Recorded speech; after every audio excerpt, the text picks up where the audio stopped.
Om Swastiastu. Kami dari kelompok 3 akan membahas materi kelompok kami yang berjudul saham dan valuasinya. Sebelum kami masuk ke dalam materi, izinkan kami memperkenalkan diri.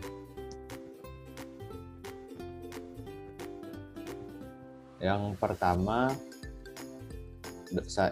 nama saya Doni Baruna Wijaya Saputra, 1917051029. Yang kedua, Komang Pandirita Septiani, 1917051008. Dan yang terakhir, Niputu Sintia Dewi dengan NIM 1917051015.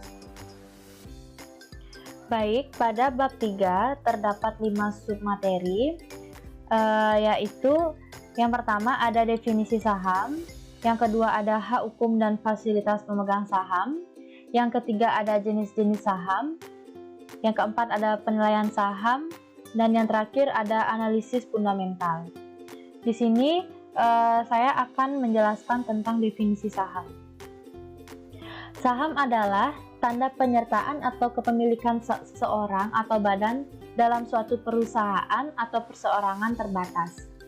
Bukti bahwa seseorang atau suatu pihak dapat dianggap sebagai pemegang saham adalah apabila mereka sudah tercatat sebagai pemegang saham dalam buku yang disebut Daftar Pemegang Saham atau DPS.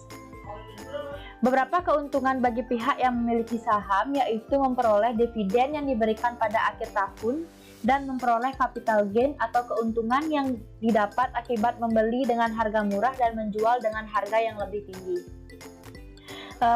Husman menyatakan bahwa saham merupakan secari kertas yang menunjukkan hak pemodalan, yaitu hak yang memiliki kertas tersebut untuk memperoleh bagian dari pemodal, yaitu hak yang memiliki kertas tersebut untuk memperoleh bagian dari prospek atau kekayaan organisasi yang menerbitkan saham tersebut dan berbagai kondisi yang memungkinkan pemodal tersebut untuk menjalankan haknya. Jadi, saham di sini merupakan tanda bukti kepemilikan perusahaan dan hak pemodalan atau perusahaan yang menerbitkan saham tersebut. Lalu, di sini ada hak hukum dan fasilitas pemegang saham. Pemegang saham pemegang saham biasa adalah pemilik dari sebuah perusahaan dan oleh karena itu mereka memiliki beberapa hak-hak dan keistimewaan tersebut. Di sini ada 2 hak dari pemegang saham, yaitu pertama ada kendali perusahaan, di mana para pemegang saham bisa memiliki hak untuk memilih direktur-direktur perusahaan yang selanjutnya akan memilih para pejabat yang akan mengelola bisnisnya sendiri.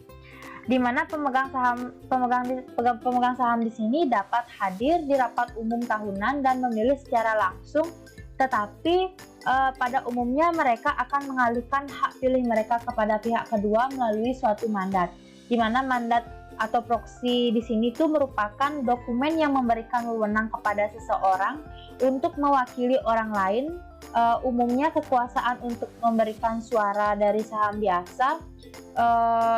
Perebutan mandat atau proxy flag ini merupakan suatu yang dilakukan oleh seorang atau kelompok untuk mendapatkan kendali atas sebuah perusahaan melalui pemberian wewenang dari para pemegang sahamnya kepada orang atau kelompok tersebut dalam menggunakan hak suaranya untuk menggantikan manajemen yang ada. Yang kedua ada hak primitif, di mana hak primitif ini merupakan suatu ketentuan dalam anggaran dasar perusahaan yang memberikan hak kepada pemegang saham biasa untuk membeli emisi baru saham biasa, di mana tujuan dari hak primitif ini ada 2, yaitu ada mencegah manajemen suatu perusahaan menerbitkan saham tambahan dalam jumlah besar dan membeli sendiri saham-saham tersebut. Lalu yang kedua, melindungi pemegang saham dari pendilusian nilai. Baik, sekian dari saya. Presentasi selanjutnya akan dilanjutkan oleh teman saya. Terima kasih. Jenis-jenis saham. Jenis saham dapat dikelompokkan menjadi 2, yaitu berdasarkan cara peralihannya dan berdasarkan kemampuan hak klaim. Berdasarkan cara peralihannya, saham dapat dibedakan menjadi dua macam, diantaranya barter stock dan register stock. Barter stock adalah saham yang ditulis nama dari pemiliknya, tujuannya supaya mudah untuk dipindah tangankan dari suatu investor ke investor lainnya. Yang kedua, register stock, yaitu saham yang ditulis nama siapa pemilik dari saham tersebut, yang dimana cara untuk peralihannya harus melalui cara prosedur tertentu. Yang kedua ada berdasarkan kemampuan hak klaim. Saham dapat dibedakan menjadi dua macam, diantaranya saham biasa dan saham preferred. Saham biasa atau common stock adalah saham yang merupakan pemilik sebenarnya dari perusahaan. Mereka menanggung risiko dan mendapatkan keuntungan. Jika perusahaan dilikuidasi, pemegang saham biasa akan membagi sisa aset perusahaan setelah dikurangi bagian pemegang saham preferred. Karakteristik dari saham biasa yaitu hak suara pemegang saham dapat memilih dewan komisaris. Yang kedua, hak didahulukan bila organisasi penerbit menerbitkan saham baru. Yang ketiga, tanggung jawab terbatas pada jumlah yang diberikan saja. Jenis-jenis saham biasa. Meskipun sebagian besar perusahaan hanya memiliki satu jenis saham biasa, terkadang digunakan saham terklasifikasi untuk memenuhi kebutuhan-kebutuhan khusus. Biasanya ketika digunakan klasifikasi khusus, suatu jenis akan disebut kelas A, jenis lainnya disebut kelas B, dan seterusnya. Kejadian seperti itu sering terjadi, maka saham kelas B dan seterusnya disebut juga sebagai saham pendiri atau saham yang dimiliki oleh para pendiri perusahaan yang memiliki satu-satunya hak suara, tetapi dividennya dibatasi selama beberapa tahun yang telah ditentukan. Dan terakhir ada valuasi saham biasa. Saham biasa mencerminkan kepemilikan dalam suatu perusahaan. Namun bagi para investor, umumnya selembar saham biasa hanyalah selembar kertas yang dicirikan dengan dua fitur, yaitu yang pertama, saham biasa memberikan hak atas dividen kepada pemiliknya, tetapi hanya jika perusahaan memiliki laba yang cukup untuk membayar dividen dan manajemen memilih untuk membayarkan dividen daripada mempertahankan dan menginvestigasi kembali seluruh laba. Yang kedua, saham dapat dijual dan harapannya dengan harga yang lebih tinggi daripada harga belinya. Jika saham ternyata dijual pada harga di atas harga belinya, maka investor akan mengalami yang namanya capital gain atau menerima keuntungan modal. Namun pada kenyataannya bisa saja mendapatkan kerugian modal. Definisi istilah model valuasi saham. Definisi istilah model valuasi saham yaitu sebagai berikut, yaitu DT atau dividen yang diharapkan akan diterima oleh para pemegang saham pada akhir tahun. Nilai yang diharapkan merupakan nilai seluruh dividen di masa depan. Yang kedua, P0. P0 artinya harga pasar aktual saham hari ini. Yang ketiga, PT atau harga saham yang diharapkan pada akhir setiap tahun, merupakan nilai intrinsik saham hari ini.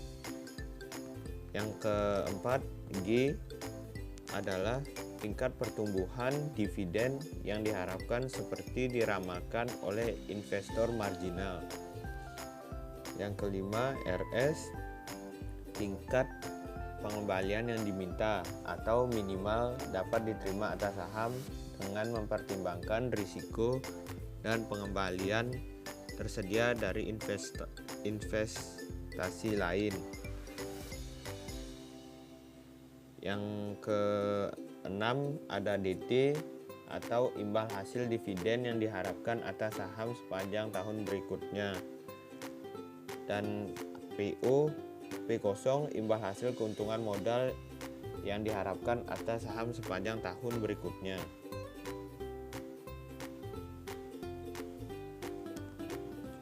Jenis saham preferen atau preferred stock. Sesuai namanya, saham preferen ini mendapatkan hak istimewa dalam pembayaran dividen dibanding saham biasa. Adapun karakteristik dari saham preferen yaitu memiliki berbagai tingkat, artinya dapat diterbitkan dengan karakteristik yang berbeda. Yang kedua, tagihan terhadap aktiva dan pendapatan memiliki prioritas lebih tinggi dari saham biasa dalam hal pembagian dividen. Yang ketiga, dividen kumulatif. Bila belum dibayarkan dari periode sebelumnya, maka dapat dibayarkan pada periode berjalan dan lebih dahulu dari saham biasa. Yang terakhir, konvertibilitas dapat ditukar menjadi saham biasa bila kesepakatan antara pemegang saham dan organisasi penerbit terbentuk. Penilaian saham. Penilaian saham atau valuation adalah mengestimasi nilai saham yang sebenarnya berdasarkan data fundamentalnya.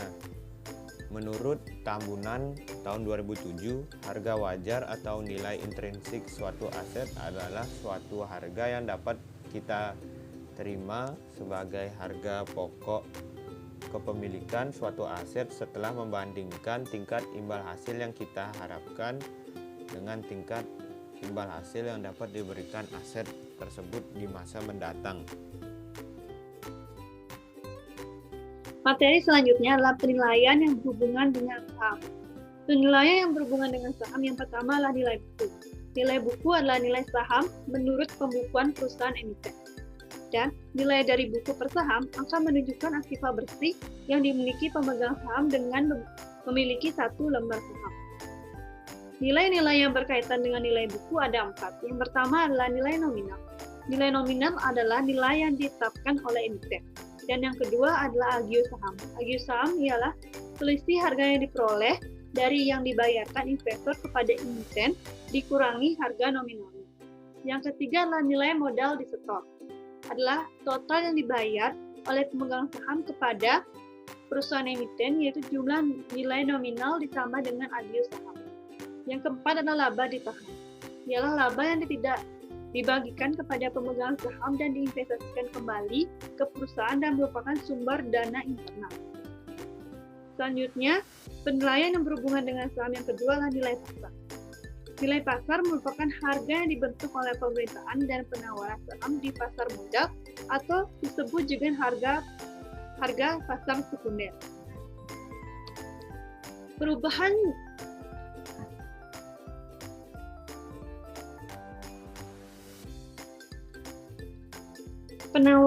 permintaan dan penawaran pada nilai pasar dapat berubah disebabkan oleh dua faktor, yaitu faktor internal dan faktor eksternal.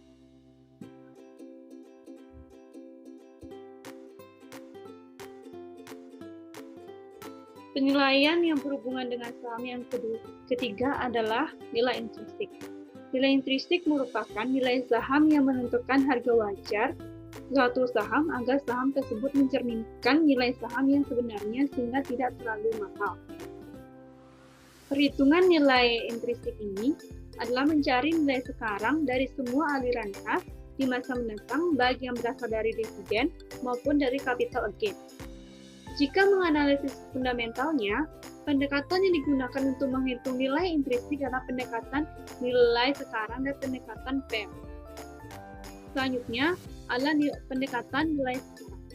Pendekatan ini juga disebut dengan metode kapitalisasi laba karena melibatkan proses kapitalisasi nilai-nilai masa depan yang diskontokan menjadi nilai sekarang. Selanjutnya ada pendekatan PER. Rasio ini akan menunjukkan seberapa besar investor menilai harga saham terhadap kelipatan di earning.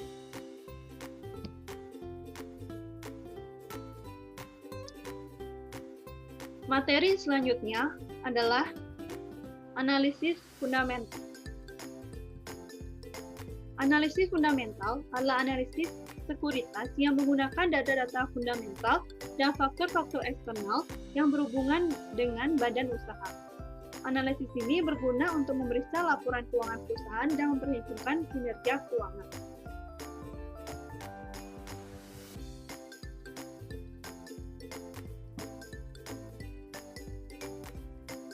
Model-model yang populer dalam analisis fundamental ini ada 3. Yang pertama adalah price earning ratio, adalah analisis yang sering digunakan untuk memantau harga saham apakah masih murah atau masih mahal. Rumus PER ini adalah harga saham dibagi dengan earning per share, dan semakin tinggi analisis ini maka semakin mahal juga harganya. Begitu juga sebaliknya. Yang kedua adalah dividend yield, adalah perbandingan antara dividen per saham dan harga saham. Rasio ini adalah mengidentifikasikan bahwa laba bersih perusahaan dalam keadaan stabil.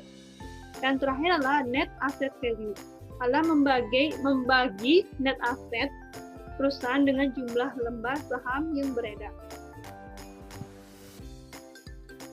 Berikut adalah rumus dari analisis fundamental. Yang pertama adalah menghitung keuntungan yang diharapkan. Rumusnya adalah R sama dengan B1 per P0 tambah P1 kurang P0 dibagi P0. Keterangannya adalah R itu adalah keuntungan yang diharapkan dari saham, B1 itu dividen tahun pertama, P0 itu harga saham, dan P1 itu adalah harga jual.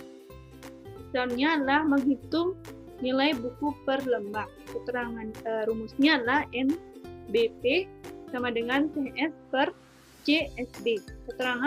Keterangannya adalah NBP adalah nilai buku per lembar saham, dan TS itu total ekuitas, dan CSB itu adalah jumlah saham yang beredar. Yang ketiga adalah menghitung nilai intrinsik saham. Yang pertama rumusnya adalah P0 sama dengan D per dalam kurung 1 plus K pangkat 1 ditambah D per 1 plus K pangkat 2 dan seterusnya, dan D per P0. Keterangannya adalah P0 itulah nilai intrinsik saham, dan D itu dividen, dan K itulah tingkat diskonnya. Lalu yang keempat adalah menghitung EPS, yaitu EPS sama dengan 1000. Dan selanjutnya yang kelima adalah menghitung PER dengan rumusnya PER sama dengan MPS per EPS. Keterangannya itu PER itu adalah First Earning Ratio, dan MPS itu Market Price per Share, dan EPS itu adalah Earning per Share. Yang terakhir adalah kesimpulan.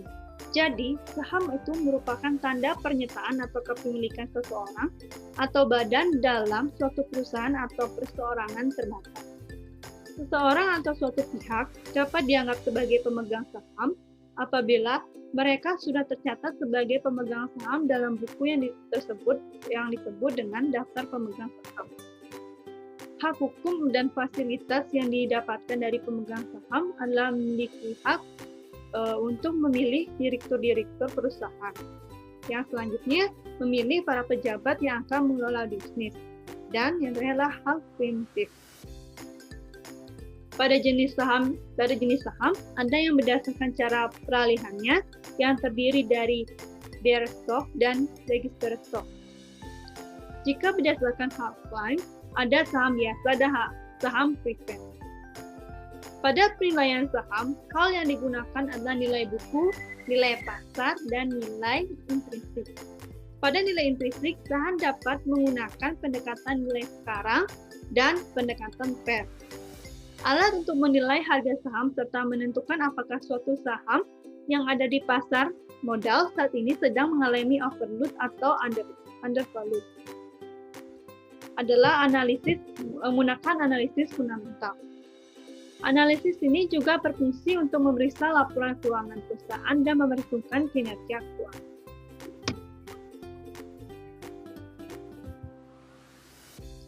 Baik, sekian dari presentasi kelompok kami. Apabila ada kesalahan dalam perkataan, kami mohon maaf, dan kami tutup dengan parameter.